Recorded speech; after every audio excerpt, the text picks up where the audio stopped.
And welcome back to HypeTrain. We've got another reaction coming in for you from the Sam ONELLA Academy channel at YouTube. This is called History's Worst non-water floods. Now that's actually, so basically there's floods of just no water and people probably no water. Okay. I don't know, buried alive. I don't know. It sounds quite intriguing as always.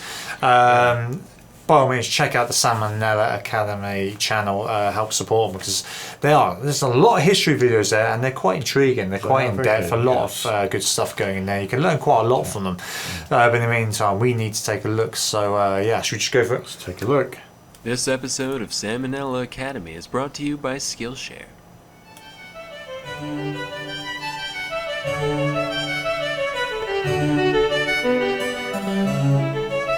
Hey kids, if you've been on Earth for any amount of time, you should know that this place is pretty wet and wild. With water just falling from the sky whenever it feels like it, it's no surprise that floods are among nature's most common means of wrecking humanity's hard work. However, not every flood has been made out of plain old H2O. Today, we're going to talk about some of the few non-water liquid disasters that mankind has endured. January 15th, 1919 was a particularly warm day for Boston, at around 40 degrees Fahrenheit, well above the freezing temperatures of the past week. Men wore their hats a little less snugly, children huddled about the fire a little less closely, and a metal tank containing 2.3 million gallons of molasses decided to collapse. Now, I know what you're thinking. Sam, I've never even held a molasses before. I didn't know there was 2.3 million gallons of it in the world. What was that much molasses doing in one place? Well, young grasshopper, as with most things, the answer is alcohol. As the cylinder came tumbling down, it unleashed a delicious brown tsunami that was 25 feet high at its peak. Also, forget everything you know about idioms, because the waves were recorded to have moved as fast as 35 miles per hour.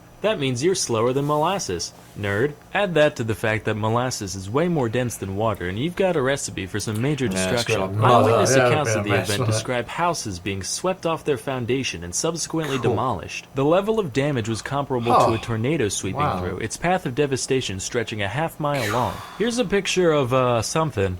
I can't tell what it was supposed to be. All I know is that molasses clearly does not play. That's not all, though. A truck was picked up and chucked into the harbor, a train car got knocked off its tracks, and a bunch of dogs and horses just straight up drowned. Oh, and some people, too. Around 150 were injured and 21 were killed. That's not as many as Talk about the sweet release of death, am I right? Haha. A couple of reasons these numbers were so high were that A, once you're stuck in something that thick and sticky, you're kind of fucked unless 3 guys with a rope happen to show up, and B, the affected area was so large that 3 guys with a rope would have no way to get to you without getting trapped themselves. As a result, rescuers had to wait several days before the molasses either sufficiently drained out of an area or hardened up enough in the sun and the cold so that it could be walked on without sinking in. But then they'll be stuck in it. After the incident, cleanup was carried out primarily by blasting the streets with salt water, which took many weeks and stained the waters of the Boston Harbor brown for months. Naturally, all the rescue workers and cleanup crew ended up getting molasses all over them, which led to them getting the stuff all over payphones, subway cars, door handles, you name it. It's said that for decades afterwards, residents could still catch a whiff of molasses outside during the summer months, and Boston remains one of Forbes' top 10 stickiest places to this day. Our next tale took place on the evening of June 18th, 1875 in Dublin. A fire had been raging across several blocks of the city for many hours prior, and like many of us do after a long hard day of wreaking havoc, the fire decided to mosey on over to the malt house for a much needed drink.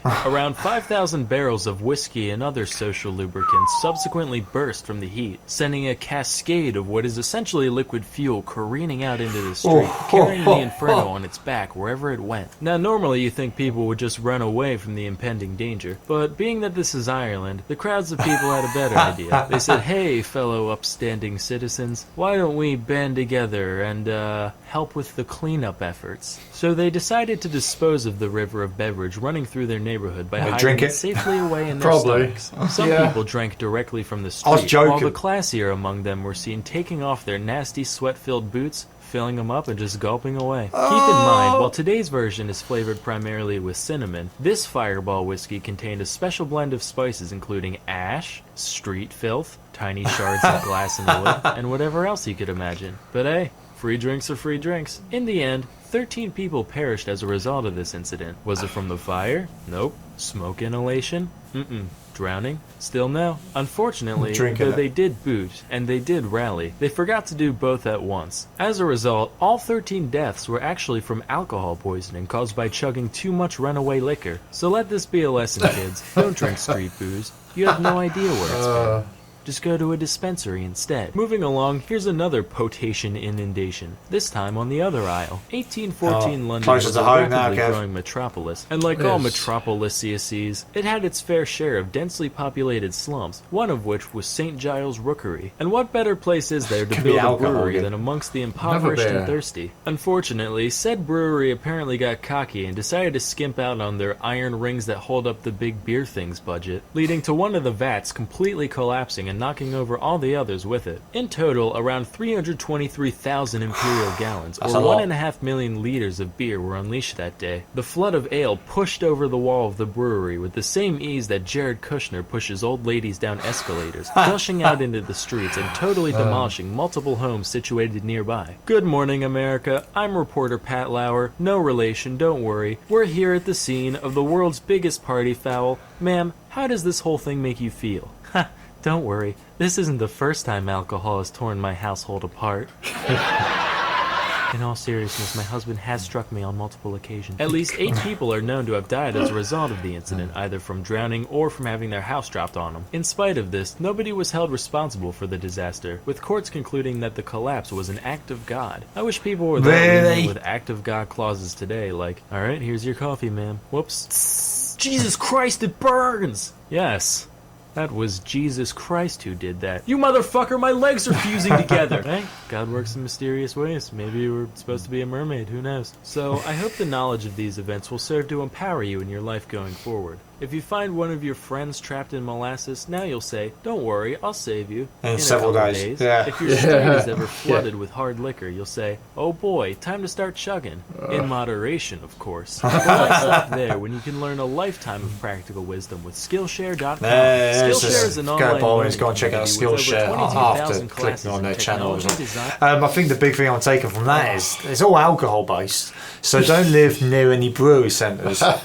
Especially if they were like 10 times higher than your house, because they're probably. But that's the thing, that's the point, ain't it? They They had to didn't be show it like that. But to knock down those houses on the last one in the UK and London or wherever, Yeah. that must have been one hell of a brewery house. It must have been. They Or must have factory. some pretty big vats sitting there, weren't it? It weren't just a few little barrels going off. Yeah, you hear about the floods, I'm thinking maybe it's volcanoes erupted and the lava is like completely imploded across the streets and embedded houses. Yeah, I can't imagine the Irish. They must have been rushing to Just to go and only to get third. it before it rushes out. That's quite impressive though. There's only 13 died from it. Yeah. They can't have just taken 13 to be drinking that. I'd imagine there's probably like 1,300 thinking, oh, free booze. Let's drink this booze. fireball and like have a party. Dry it up before it made any problem. Well, it's quite a lot. Well, it was thousands of litres of Yeah. it was. It was quite a Yeah. lot. So they did well to get through whatever they got through. But I don't know. Like I said, free booze is free booze. The end of the day. Yeah, or was it all the grit and everything else that was in Pretty the much. drink? Yeah. Like I say, apparently people were actually sweeping up with their sweaty boots and drinking it. Oh, anyway. But let us know your thoughts on the fact that it's all alcohol filled and alcohol based in the comments below. I wasn't expecting that one myself. We've got plenty more salmonella to take a look at as well, some good ones by the sounds of it. So be sure to subscribe, hit a notification bell.